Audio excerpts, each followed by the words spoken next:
खाना खाते खाते ही उस आदमी के मन में एक साहसी विचार आया। जब उसने देखा कि यूजिंग उस पर ध्यान नहीं दे रहा, तो उसने चुपचाप अपना चम्मच उठाया और जूते के तले पर तब तक रगड़ा, और जब वो गंदा हो गया, फिर वो मासूम बनकर यूजिंग के पास गया और कहा कि उसका चम्मच गंदा है, उसे एक नया चाहिए। उसका साथी भी तुरंत बात समझ गया और वह भी चम्मच मांगने लगा। दोनों की गंभीरता देख यूजिंग को जरा भी शक नहीं हुआ।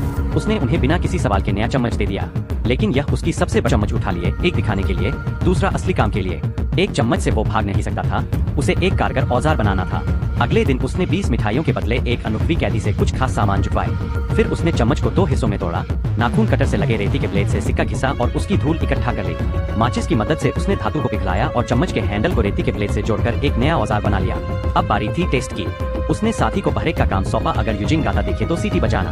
पहले उसने नाखून कटर से वेंट का मुहाना खोदने की कोशिश की थी, लेकिन ये नया औजार ज्यादा कारगर साबित हुआ।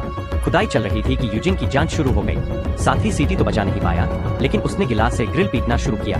सौभाग्य से वो सजग था, उसने वक्त रखते छेद को धर दिया और बातचीत से ध्यान भटका दिया। उसे पता चला कि वेंट पर एक लोहे की पिन लगी है, जिसे खींचना होगा। अगले दिन वुडवर्क क्लास के रास्ते में उसने जेब में छुपी मिट्टी बाहर फेंकी और लकड़ी की एक पतली कील बना ली। मेटल डिटेक्टर से कैसे बचा जाए? उसने कहा कि ये कील कपड़े टांगने के लिए है, लेकिन असली कील उसके जूतों में छुपी थी।